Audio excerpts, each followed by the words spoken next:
네, 계속해서 정치권 소식 살펴보겠습니다. 고성국 박사, 박상철 경기대 교수, 소종섭 시사저널 전 편집국장 나와 계십니다. 안녕하십니까?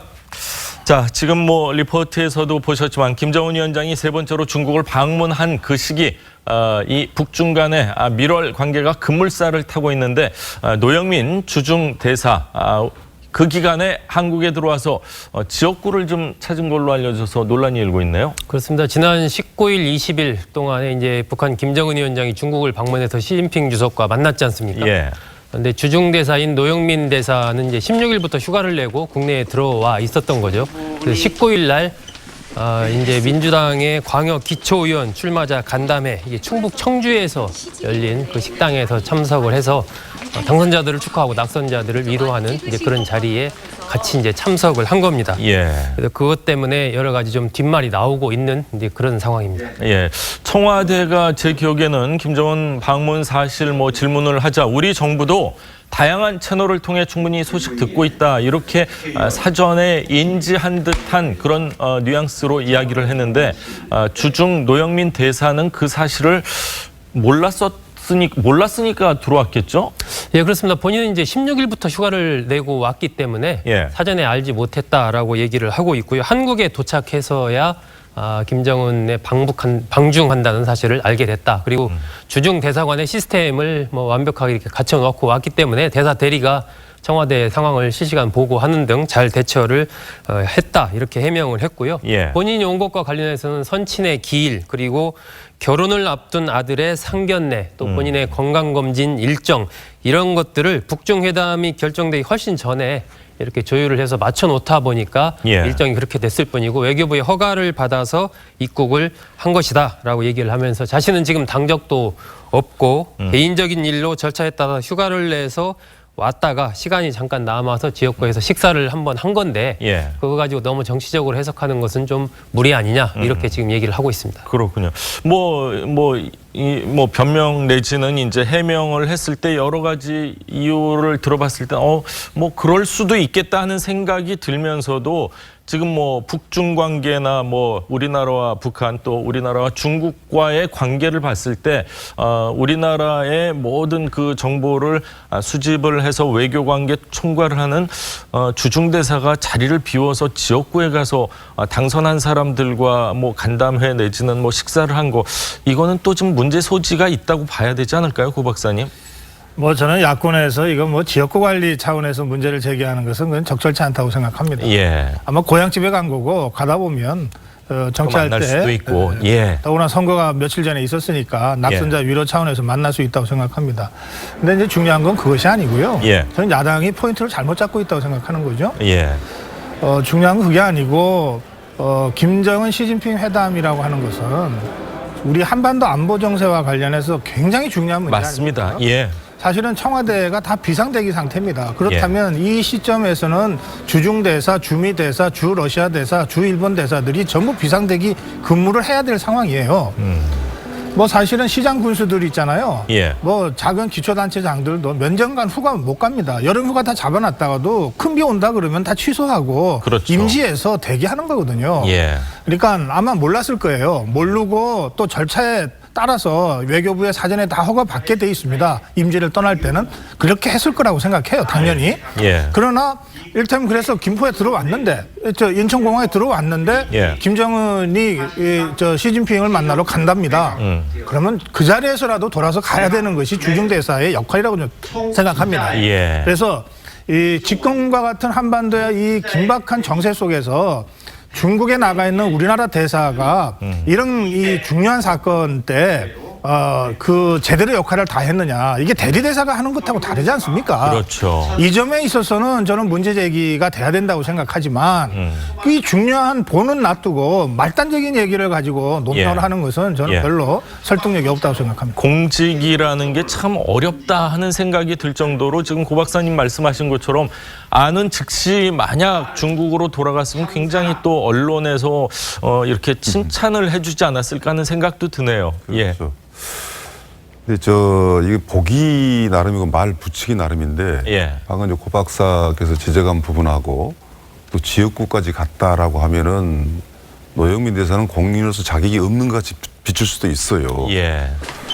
그렇기 때문에 제가 이제 굳이 뭐 공세관이라고 붙이지 않겠습니다만 변명을 좀 제가 해주자면 사실 방중일 김정은 북한 그 국무위원장이 하는 것은요 사실 비밀리에 하는 게 극비사항이죠. 극비사항이죠. 예. 또 알아도 알지 말아달라고 엄청나게 당부를 해주고 그리고 세 번째 방중할 때 사실은 설마 세 번째까지 가겠어 뭐 이런 그렇죠. 예 주류 언론들이 그래서 오는 것은 예. 사실 일정이 잡혔던 것이고 또 우리 아까 소 국장께서 말씀했지만은 내용을 봐서는 한 번은 와야 될 거고 저도 중국 다니면서 이제 그 우리 노 대사님 몇 분 봤는데 참 중국에서 존재감이 상당히 커요. 과거의 그 중국 대사에 비해서요. 예. 그러다 보니까 저도 이쯤에서 들어온다는 것은 내용은 이제 알고 있었어요. 그런데 우리가 중요한 것은 뭐냐면 지금 이제 그 북한하고 중국하고 관계예요. 지금 북중 관계는 상당히 일상화되는 단계까지 궤도까지 올라갔거든요.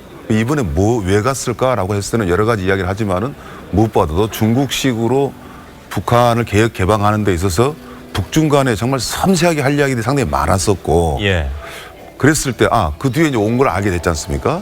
즉시 중국 대사가 복귀해야 될 일이 있는 것이고 그렇지 않을 부분은 분명히 구분은 돼요. 예. 가주는 것이 옳겠지만 24시간 상시 대기하는 게 좋겠지만 이것을 굳이 찝어내서 정치적으로 비하시키는 것은 제가 봐도 예. 야당에서 어떤 그 초점과 시기가 그렇게 맹쾌하게 뭐 국민들이 볼 때 공감하는 건 같지는 않고 예. 그럼에도 불구하고 지금 이 한반도 상황은 매우 급박하게 움직이기 때문에 예. 중국 대사님은 가급적이면 그 언론에 또 드러난 것부터를 좀 자제하는 것도 예. 옳다고 봅니다. 예. 두 분 말씀하시는 거 아마 시청자 여러분들께서 다 공감하실 그런 범주 안에 들어가 있는 것 같습니다. 자, 다음 이야기를 좀 하겠습니다. 머리가 아픈 한국당 어제 당 수습 방안을 논의하기 위해서 5시간이 넘는 마라톤 의총을 열었습니다. 정말 이런 얘기하기 싫은데 또 친박계 비박계 뭐 이런 네트핫 공방 계속 벌어지고 있는데 어제 상황을 저희가 영상으로 준비를 했습니다. 보시죠.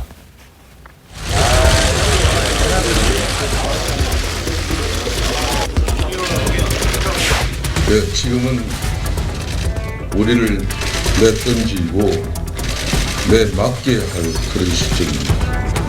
한부를 스스로 도려내보자 하는 그런 고통의 시간을 우리 차서 어떤 벽박한 갈등이나 이해관계에 따라서 분별하고 저 직을 걸고 건너가고 싶습니다.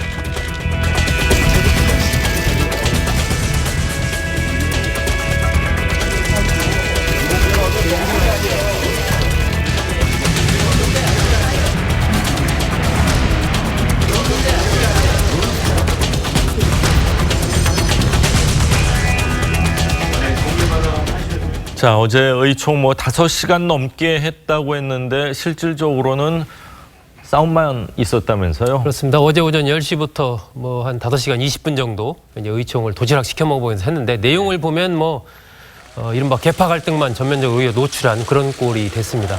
김성태 권한대행이 얘기했던 지난번에 그 쇄신 구상 예. 이 부분에 대한 어떤 인준 같은 것들은 이루어지지가 못했고요. 예. 오히려 이제 친박계 의원들이 중심이 돼서 비박계 복당파인 그 박성중 의원의 메모 그걸 빌미로 해서 전면적인 어떤 공세에 나서면서 김성태 권한대행도 책임을 지고 사퇴를 해라. 그리고 김무성 의원의 경우는 탈당을 해라. 이런 이제 공세를 펼치면서 예. 오히려 친박계와 비박계 간의 강력한 어떤 내홍들이 그렇게 표출이 됐고 김성태 권한대행은 이런 부분에 대해서 쇄신과 개혁을 통해서 흐트러지지 않는 모습을 보이겠다라고 강하게 얘기하긴 했는데 예. 어쨌건 별 성과 없이 오히려 더 지지부진한 이런 내홍만 국민에게 노출한 꼴이 됐습니다. 예. 지금 말씀하신 것처럼 어제 의총 김성태 권한대행을 향한 사퇴 요구까지 나왔습니다. 신상진 의원의 발언 내용 직접 한번 들어보시죠. 과거에 책임지는 자세가 우리가 부족하고 또 반성하는 자세가 부족한 것이 또는 우리 당이 이렇게 어렵게 된 데에는 중요한 문제 중에 하나인데 지금 다시 회생하려고 하는 이런 마당에 또 책임지는 자세로부터 시작이 돼야 된다. 이런 차원에서 사퇴 이야기를 한 것이죠. 네, 신상진 의원은 뭐 친박이라고 그렇게 분류할 의원은 저는 아닌 걸로 알고 있는데 박 전 대통령 탄핵 이후에 숨죽여온 친박계가 어떻게 보면 좀 대대적으로 반격에 나서는 거 아니냐 이런 시각들이 굉장히 많이 있거든요. 계파 갈등으로 봐야 될까요? 아니면은 이제 그 지방선거에서 완전히 좀 참패를 하니까 서로 책임 공방을 하다 보니까 조금씩 이렇게 편이 갈려지는 걸까요? 어떻게 봐야 되는 겁니까? 뭐 사실은 한국당 의원들 뭐 절대 다수가 예. 22개월 후에는 국회의원 이거 떨어지는 거 아니냐 이렇게들 다 걱정하고 있어요. 예. 그러니까 뭐 자기 살 길 살기 위해서 자기 살 길 찾기 위해서 정말 우왕좌왕하는 모습입니다. 예. 그래서 저는 지금 한국당을 다시 언론에서 뭐 친박 비박이라는 계파 갈등 구조 속에서 자꾸 이 상황을 보려고 그러는데 그런 계파조차도 없다 지금 한국당은. 조금 전에 사회자께서도 신상진 의원은 뭐 친박은 아니다 이렇게 말씀하셨잖아요. 예. 네, 그렇죠. 친박은 어떤 면에서 아니죠. 가장 예. 대표적인 비박계 의원이죠. 그래서 사선 의원 될 때까지 주요 당직 하나 못 맡으면서 여기까지 온 사람이거든요. 예. 그러니까 저는 신상진 의원이 저렇게 그 김성태 권한대행 사퇴를 요구하는 것을 어떻게 친박 비박 구도 속에서 해석을 할 수 있겠습니까? 그렇죠. 저는 이 상황은 뭐 이유를 따지는 것 자체가 참 민망한 일이긴 합니다만 예. 굳이 따지면 김성태 권한대행이 혁신 비대위를 구성하고 외부 인사에게 정권을 주고 맡기겠다고 해놓고 나서 이것을 작업을 안 하는 바람에 자초한 혼란이다 이렇게 생각합니다. 그러니까 이게 그럼 뭔가 김성태 권한대행이 뭔가를 좀 이게 장기적으로 이 권한대행 체제를 가져가면서 뭔가를 도모하려고 그런 것 아니냐 예. 이런 불필요한 오해를 이제 사게 되는 것이고요. 저는 이 김성태 권한대행을 지지하는 의원들이 김성태 쇄신안을 추인하라 뭐 이렇게 주장하고 있다 그러지 않습니까? 예. 이 쇄신안이라는 게 뭡니까? 두 개예요. 하나는 혁신비대위 구성하겠다. 예. 이거는 친박 비박 떠나서 누구나 다 공감할 수 그렇죠. 있는 그런 거예요. 예. 그럼 다른 하나가 뭡니까? 중앙당 순림화예요. 지금 당장 사무처 직원 감축하겠다 이 말이거든요. 예. 아니 그건 자유한국당의 혁신의 여러 가지 과제 중에 하나로 나중에 정말 진지하게 논의되고 검토될 수는 있을지 모르지만 굳이 이걸 따로 떼가지고 김성태 권한대행이 이거는 추진하겠다. 나머지는 다 혁신 비대위에 맡기겠다. 이래야 될 이유가 뭐가 있습니까? 예. 그 점에서 저는 분란을 자초한 이 김성태 권한대행이 최대한 빨리 혁신 비대위를 제대로 구성하고 정권을 넘기는 방식으로 이 혼란을 수습해야 될 책임이 있다. 예. 이렇게 저는 생각합니다. 네, 박 교수님. 저도 결론은 갔습니다마는 자유한국당이 엄청난 위기란 건 누구나 다 알고 있지 않습니까? 예. 근데 이게 무슨 서청원 뭐 이렇게 오래된 의원들이 떠나고 뭐 과거에 친박으로 상징된 분들이 떠난다고 해서 해결되는 문제가 아니고요. 더 심각한 것은 지금 초선 의원들도 굉장히 좀 심각하다고 생각합니다. 자유한국당이 언제부터 망가지기 시작했냐면 20대 총선 때 그 최악의 공천을 했거든요. 그래서 지지층들마저도 외면을 해버렸어요. 예. 그때부터 이미 자유한국당의 한계가 드러난 거예요. 그렇다면 자유한국당을 제대로 뭔가 새롭게 만들려면 뭐 서청원 이런 분들만 떠나는 게 아니라 예. 물론 나가주는 것은 괜찮은 거죠. 다른 뭔가 채울 수 있는 공간을 마련해 주니까. 그러나 더 중요한 것은 당의 혁신 운동의 중심은 대체로 초선 의원 내지 재선 의원이거든요. 초선 재선마저도 자기가 갖고 있는 정치력이 없이 소위 친박이 갖고 있는 가장 병폐적인 일종의 인적 청산의 대상마저 돼 있는 상황. 그러니까 모두가 그런 상황이란 말이죠. 그렇다면 이 문제 해결은 저렇게 의총에서 해결될 문제가 아니고 정말 충격요법밖에 없다는 거죠. 선무당이 사람 잡는다고 선무당 같은 사람이 와가지고 자유한국당은 야당으로서 존재 가치가 있다. 예. 뭐 한 두 가지만 인정하고 그리고 지지 기반이 여기다. 그 외에는 다 바꿔버릴 수 있는 그런 충격요법이 없으면 안 되는 상황이기 때문에 저 이야기를 하고 있는 순간 우리 국민들은요. 정당에서 어떤 모습을 제일 싫어하냐면 이 지도부 간의 갈등이 있잖아요. 예. 이건 아주 질색이에요. 그 모습을 계속 이런 식으로 보여주면 자유한국당이 더더욱 상처가 오래가기 때문에 예. 뭐 뒤도 돌아볼 것 없이 무조건 하여튼에 충격요법으로서 외부 인사가 들어와서 자유한국당을 0부터 10까지 다 건치는 건 길밖에 없다. 이런 예, 생각이 듭니다. 그렇군요. 아마 뭐 선거에서 조금이라도 선전을 했다면 이런 상황까지는 안 왔을 텐데 아마 원외 당협위원장들 입장에서는 왜 의총만여냐, 전 당협위원장 모임해가지고 우리 얘기도 좀 들어라, 이런 분위기일 것 같은데 그 자유한국당 좀 빨리 혼란을 좀 수습하기를 기대를 해보겠습니다. 근데 이런 어수선한 분위기인데 김재원 의원이 구설수에 올랐습니다. 음주 뺑소니 사고를 무마해달라고 외압을 내가 직접 행사를 했다. 이런 이야기를 했는데 자, 어떤 이야기인지 한번 직접 들어보시죠. 제가 검사 출신 아닙니까? 그 사건 담당하는 검사한테 전화를 했지요. 우리 김주수 차관이 교통사고를 냈는데 우리 지역의 훌륭한 선배인데 좀 봐주소 이렇게 했더니 우리 고향도 가까운데 벌금이나 시기 때리고 그냥 봐줄게요. 재판 안 받도록. 그래가 벌금 받은 적 있습니다. 네, 후배를 검사로 못 든 사람 입장에선 저 얘기 들으면 정말 섭섭할 정도로 속이 상한 얘기인데 저 발언을 한 건 한 4년 전쯤이죠? 그렇습니다. 2014년 3월 23일인데 이제 김주수 당시 이제 군수가 되기 전이죠. 이제 선거사무소 개소식에 김재원 의원이 참석해서 이제 얘기를 하다가 이제 저런 얘기를 한 겁니다. 그러니까 2005년 8월에 김주수 그 직전에 이제 농림부의 차관을 지냈죠. 예. 그 당시에 경기도 화성에서 혈중 알코올 농도 0.154% 만취 상태입니다. 이 상태에서 차를 몰고 가다 중앙선을 침범해서 마주오던 차와 충돌을 한 뒤에 이제 도주를 한 그런 사건인데 이 사건이 일어났을 때 이제 김재원 의원이 이 담당 검사에게 전화를 해서 담당 검사가 안동 출신의 여성 검사였다라고 얘기를 했는데 우리 지역 훌륭한 선배인데 좀 봐달라 이렇게 얘기를 했고 담당 검사가 이제 그럼 벌금이나 좀 세게 때리겠습니다 이렇게 해서 약식 기소해서 벌금 1,000만 원에 약식 기소가 된 이제 그런 사건인데 여기에 대해서 이제 뒤늦게 김재원 의원이 저런 발언을 하면서 이것이 사실상 뭐 검찰의 외압을 행사한 거 아니냐 뭐 이런 여러 가지 의혹이 지금 제기가 되고 있는 겁니다. 예. 저 시점이 2014년 3월입니다. 예. 박근혜 정부 출범 1년 후. 그렇죠. 그러니까 박근혜 정부가 그 출범 초기에 강력한 이 드라이브를 할 때고요. 예. 김재원 의원은 당시에 그 박근혜 정부의 실세 중에 한 사람이었습니다. 예.